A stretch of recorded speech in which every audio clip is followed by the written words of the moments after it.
future. Because it makes CPAC tacitly endorsing his election farce. Well, I don't know what that means.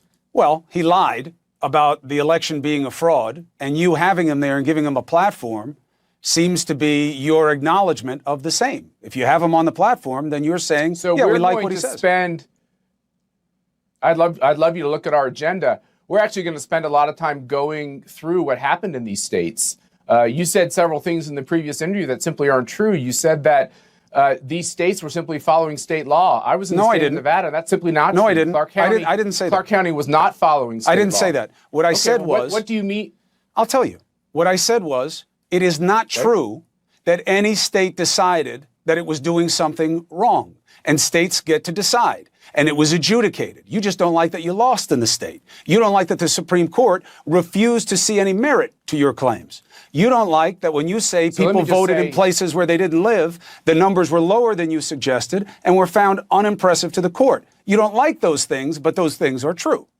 I don't like those things, but it's still very important that we go back to the idea of legal voting, and people should be legally registered to vote in order to vote. That people, I don't think it's very controversial to say that people should vote one time. And when you're in the midst of a pandemic, yeah, but you don't have a significant number of people who voted more than once. You shouldn't be able to vote in two states. It's not conceptual. That's not true. And it's not conceptual, though, Matt.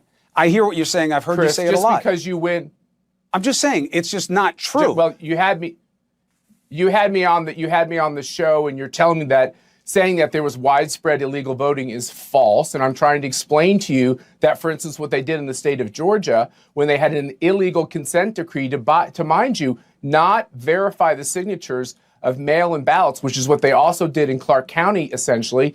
That means that you have no security on the ballot that was mailed out without unsolicited vast mail-in ballots. They were returned with no security.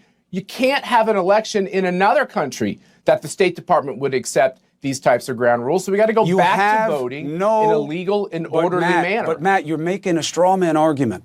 It's a boogeyman argument. There is no proof of rampant fraud. Nobody's saying the process is perfect. You lost. And now you're going to keep that going. Steve Scalise the other day on TV, you guys really want the conservative movement to be made on the back of a lie about the election?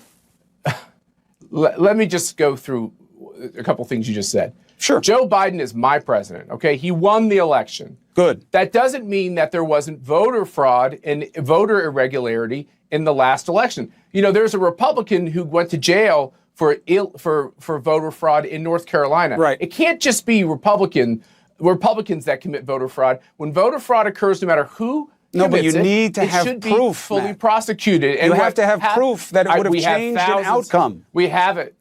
You don't have it. We have it, but you're right. You're right. We do have it. You can't have it because you had chances to produce it.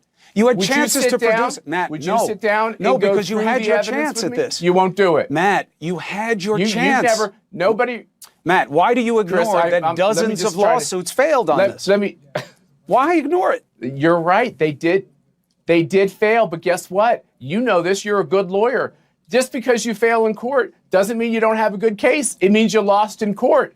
And the fact remains that you can say it wasn't enough voter fraud. I don't think any voter fraud is acceptable. I actually think we should try to get rid of all of it. You should never be able to vote through the mail in this country without somebody on the other side making sure it was you and making sure that you're a legally registered voter. Georgia state officials. You must agree with that. Chris, do you agree with what I just said? I agree with the premise. I don't agree with the proposition of what happened. There is no proof that there was a problem based on your suspicion. Georgia said there was no fraud. I'll sit down and show you the proof. Would you Georgia sit down with says me there was no and go fraud, through the proof? And these are your people. That's not right. They are Republicans. That's not right. No, it is right. No, you're not right. No, I am right. Nobody ever said there was no fraud in Georgia. What they actually said was the Georgia officials said exactly that. They were going to not check the signatures on the mailed-in ballots. And if you don't check the Georgia state on the officials ballots, you can't know if that's a legal ballot. Matt, and you can't run a democracy that way. Matt, listen. If you want to make things better, make them better. I'm just telling you, these arguments are making things worse. I do that every day, my friend. These are your officials in Georgia from your party who said there was no fraud here. Stop saying it. You're going to get us hurt. And then you did. Chris,